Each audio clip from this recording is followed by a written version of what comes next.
Tamil cinema ரசிகர்களை அசைக்க முடியாத எதிர்பார்ப்பை உருவாக்கிய இயக்குனர் லோகேஷ் கனகராஜ் தற்போது தாய்லாந்தில் பூகிட் பகுதியில் தங்கி தனது அடுத்த படத்திற்கான கதையமைப்பில் கவனம் செலுத்திட்டு வராரு. புது கதை, புது காம்போ, மேலும் புது சவால்கள் என சினிமா உலகமே அவரை நோக்கி காத்து கொண்டிருக்கு. லோகேஷ் இயக்கத்தில் கடைசியாக வெளியான படம் கூலி பாக்ஸ் ஆஃபீஸில் மிக பெரும் சர்ச்சையை உருவாக்கியது. படம் வெளிவந்த பின்பு விமர்சகர்களுடைய கலவையான கருத்துக்களை தெரிவித்தாங்க. தமிழ்நாட்டில் இந்த படம் 148 கோடி வசூல், இந்தியா முழுவதும் 250 கோடிக்கு மேலே வசூல், உலகம் முழுவதும் 520 கோடிக்கு மேலே வசூல் செஞ்சதா தகவல் வெளியானது.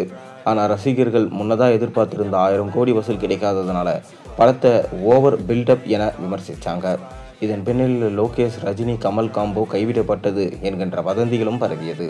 ஆனால் நெருங்கிய வட்டாரங்கள் கூறுவது இத்தகைய திட்டம் இன்னும் பத்திரமாக இருக்குது. லோகேஷ் திரைக்கதை வேலைகளை மேலும் வலுப்படுத்தி கொண்டு இருக்கார் என்பதே. ரஜினிகாந்த், கமல்ஹாசன் ஆகியோர் ஒரே படத்தில் நடிப்பது ரசிகர்களோட வாழ்நாள் ஆசை. லோகேஷ் அதையும் செய்யும் வாய்ப்பை பெற்றிருந்ததுனால சினிமா உலகமே கவனிச்சுட்டு வருது. லோகேஷ் யூனிவர்ஸ் மாதிரி ஒன்றை ரஜினி கமல் சேர்க்கையோடு உருவாக்குவாரா? அரசியல், ஆக்ஷன், சமூக தாக்கம் ஆகியவற்றை கலந்ததொரு திரைக்கதை வருமா? தமிழ் சினிமாவில் பாக்ஸ் ஆஃபீஸில் 1000 கோடி படம் இந்த படம் மாறுமா என்கின்ற கருத்துக்களும் ரசிகர்கள் மத்தியில் இருக்குது. கூலியில் ஏற்பட்ட குறைகளை சீர் செய்து ரஜினி கமல் சேர்க்கையில் லோகேஷ் ஒரு மாபெரும் வரலாறு படைக்க வேண்டும். அதற்காகவே ரசிகர்கள் காத்து கொண்டிருக்காங்க. லோகேஷ் கனகராஜ் தற்போது புக்கெட் நகரில் தங்கியிருந்து தனது அடுத்த படத்திற்கான கதையை முற்றிலும் புதிதுமாக மேம்படுத்திட்டு வராராம். ரசிகர்களின் மிக பெரும் எதிர்பார்ப்பு என்னவென்றால் இந்த படத்தில் நடிப்பார்கள் என்பதே. இந்த படம் அடுத்த ஆண்டு நடுப்பகுதியில் படப்பிடிப்பு தொடங்கும்.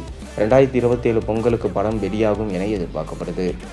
முதலீடு பற்றியோ வசூலை பற்றியோ எந்த ஒரு கவலையும் உனக்கு தேவையில்லை, தைரியமாக நம்பிக்கையோட ஸ்கிரிப்ட் மட்டும் ஃபோக்கஸ் பண்ணிட்டு வா என ரஜினி கமல் தரப்பில் அட்வைஸ் கொடுக்கப்பட்டிருக்கு. இது நடந்தால் தமிழ் சினிமாவின் வரலாற்றையே மிக பெரும் கூட்டணியாக மாறும். லோகேஷ் கனகராஜ் கடந்த சில ஆண்டுகளால் தமிழ் சினிமாவில் ஆதிக்கம் செலுத்தப்பட்ட இயக்குனராக பேசப்பட்டு வருது.